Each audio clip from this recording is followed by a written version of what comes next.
Hey y'all, we're here with Street Show again. I'm Brianna. Over there is Tasha and Liz. They're going to be playing some music for you this hour. I am really excited to hear their set. The sound check was lovely. Usually Street Show is out on the streets. Thank goodness it's not today because it is snowy and gross. And I mean, I like the snow. I was saying yesterday that I love the snow, but today it was like thundering and snowing, which is a little bit unfair and weird. But hey, we're in Minnesota. I am so glad y'all are tuned in today. If you are tuned in on YouTube, please subscribe. If you're tuned in on Facebook, please like and share and all those good things. Street Show is usually on the downtown streets of Minneapolis. We send about 12 to 15 performers out a week on Nicollet Mall and the same on Hennepin Avenue. And then we pay them for their time and talent. Mostly musicians, but not always just musicians. And this year, you know, everything's crazy. So we brought you Street Show from wherever these folks are to wherever you are. I am here in Minneapolis. I think they're in Minneapolis too. And you are tuning in from wherever you are. This is good. Let's see. I'd like to thank our sponsors, Hennepin Theater Trust and the Warming House, for making it possible to get this online. I would also like to point out that we are doing the show in support of YouthLink today. That is the nonprofit that these two ladies have chosen to support. We are donating $100 in their name. You can find the link to YouthLink in the show description, so you can find out more information and donate there. You can also find links to Liz and Tasha's music, descriptions of them and all that good stuff. And yeah, all these shows are archived, so after you're done watching this one, tune into another one. And we already got some hellos from the YouTubes. Ron and Ted and Carlota. They all say hi. I am going to unmute these two. Yay! Hey everybody! Thanks so much for tuning in. We're here in Tasha's wonderful living room. There's a lot of things to look at, so I might just get distracted. Like, no, just kidding. Very neat and tidy. Yeah, really neat and tidy. Anyway. Cool. All right. Well, we're gonna get started. We're super happy to be here. Thanks for having us. If you have any comments or questions, feel free to type in. Otherwise, we're just here to play. So, yeah, you ready? I'm ready.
We are cuckoo. A little cuckoo. So we started off playing Nobody Knows the Trouble I've Seen, which I think is sort of, I kind of see it as a homage to everything that's going on literally right outside our window right now. There's Powderhorn Park, and not far from here was where George Floyd was murdered. So it sort of was kind of in honor of all of the things that have been going on. And then we went into an original called Dodging Neons on the Idaho Turnpike, which I guess came from, the title of it was from back when literally trying to not fall off when you're going up by Coeur d'Alene there on, I think it's I-94 in the middle of winter. And, you know, because it used to tour a lot going over that little stretch there. And then was the first phase in Liz's relationship with minivans, I think? First phase? No, real vans, not just the mini. Or was it a mini? No. It was a Snoop van. Yes. And, okay, then we went into a song called Dreamboat and a little intro that then went into this last piece, Serenade for a Cuckoo. And Serenade for a Cuckoo is a Rahsaan Roland Kirk tune. Who, Tasha, do you want to speak of him at all? Or you just, I know you really dig him as a there's composer. a number of jazz musicians who really dictated a lot of, or I guess inspired me growing up, and so he was one of them. I had the fortune of Pat Moriarty introducing me to him, a video of him on a VHS. Remember those? And he plays flute, which is Liz's favorite instrument, and I also play flute, so that was a big inspiration. Speaking of the next song, Liz and I are both very inspired by, influenced by Charles Mingus, so we just had to call this song Mingus. Yes, and I would like to pipe in about Charles Mingus. He oftentimes incorporated a lot of things that were going on around him politically or whatnot into his writing. So not only was he a fantastic artist and bass player and composer, he also was just like really hip to what's happening. Which I guess I feel like almost anybody who is an artist or composer should be, which is why I would like to tell everybody, vote! Vote! Alright. Sweet. Okay, so yeah. I didn't even plan that. Great. Okay, this one's called Mingus. Thanks again for listening, everybody.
Nice.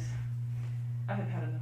Sweet. That song is called Mingus, an original by Tasha. I would say, I mean, mostly Tasha wrote it. This next one might be a little more recognizable, but then again, maybe not, because who knows.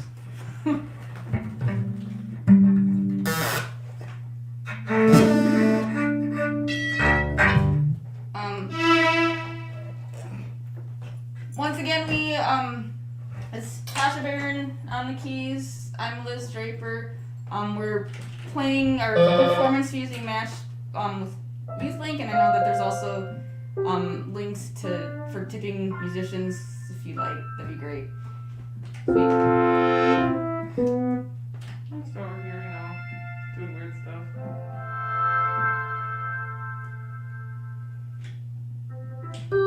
What's going on?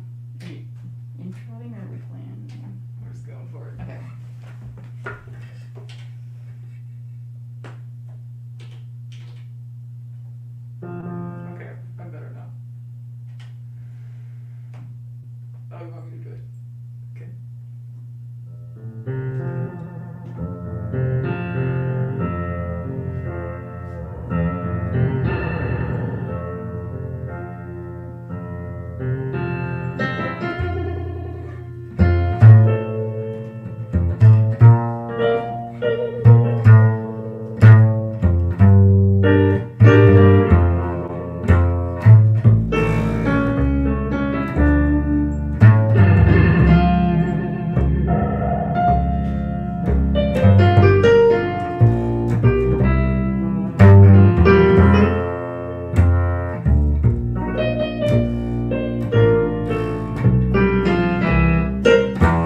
Cool. What a wonderful world, y'all! Do we really want to try Sally Meets Sidewalk? Yeah. Just go wherever. What time is it? 34 after. Time? Yeah, we would totally do. Okay. Cool. This next song is called Sally Meets Sidewalk.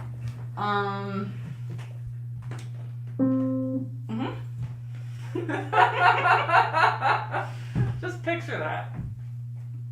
Splat. Or is that not what you pictured? Oh, it's what I pictured. So Just like, oh, I'm skating along doing my thing. And happens. Face plants happen. And other kinds of plants happen.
glad we did that one. Yeah, cool. I can relate to it. Yeah, so thanks. That's Sally Meets Sidewalk. I think the next one we should do is Goodbye Pork Pie Hat. We might come back to the other one, but sure. So yeah, this next song is a Charles Mingus song. We were talking about him earlier and how much we respect him and his music, and yeah. I'm gonna choke with my water. So thanks for having us today, and also after this I'm gonna go fill this out and vote, and I encourage everybody else to vote if you haven't already. Definitely do it, now or up until you can, but yeah. Vote. Not a laughing matter. Okay. 1, 2, 3.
song left. And while Tasha figures that out, we are gonna do a song that we call Calamity, and it's we used to just call it 6/4 because it's in 6/4, and then we called it Calamity, and I think you might hear why. Or should we do something different because we only have 5 more minutes? Is this longer than 5 minutes? We can do it. Okay. Okay, great. Thanks again, everybody. And yeah.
That was so good. That was so good. Thank you. Should I press the echo cancellation? Yeah, that's awesome. I'm going to give a little outro message to folks, and I'm echoing back. So, boop. All right. Great. Awesome. Hey, thank you too so much, and thanks to the folks who tuned in today. We got a lot of folks writing in the comments, so y'all have to read those. Nice. Really enjoyed the show. We are here every Tuesday and Thursday from noon to 1 Central Time, except for we only have 2 shows left. We're only running through the end of October, but hopefully Street Show will be back out on the streets of downtown Minneapolis. If you're a performer, I see some performers' names in the comments. If you're a performer and like to participate in Street Show, let me know. You can always email streetshowbooking@gmail.com. This is brought to you by the Minneapolis Downtown Improvement District. Thanks again to Hennepin Theater Trust and the Warming House for supporting the online efforts. Please support YouthLink. Please take these 2 people's advice and go vote. I share the same advice. Go vote. And that was just so incredible. I really could have listened to y'all for like 4 more hours. Oh, I didn't want to stop. I know, I wasn't ready to stop either. Wonderful. Well, we'll have to do it again. Let's do it again. Thank you so much again, and we'll see y'all soon. Great, thanks. Bye.